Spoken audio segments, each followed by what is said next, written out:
পূজার দিনে ভোগের থালায় এবার থাকুক নতুন এক স্বাদের ছোঁয়া। সয়াবিনের পায়েস, স্বাস্থ্য আর ঐতিহ্যের এক অপূর্ব মিলন। চলুন এবার শুরু করি। 5 মিনিট গরম জলে ভিজে রেখে এই যে জলটাকে নিংড়ে নিচ্ছি। এই যে চপারে দিয়ে চপ করছি এখন।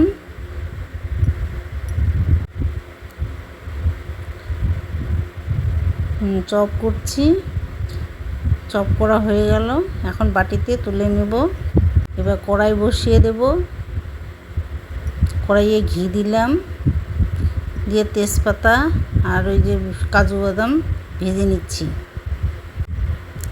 3 চামচ সুজি দিলাম, সুজিটাকেও ভেজে নিচ্ছি। ভাজা হয়ে গেলে আবার আর একটু এখন সয়াবিনের চপ করা ওগুলো ঢেলে দিচ্ছি। একটু ভেজে নিতে হবে। তারপরে ভাজা হয়ে গেলে একটু দুধ দিলাম, দুধ দিয়ে এই যে মিক্স করে নিচ্ছি।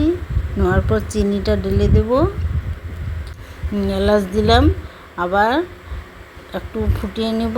নেওয়ার পর এই যে একটু ফুটিয়ে নিচ্ছি। ফুটানো হয়ে গেলে আমাদের তৈরি হয়ে গেল সয়াবিনের পায়েস।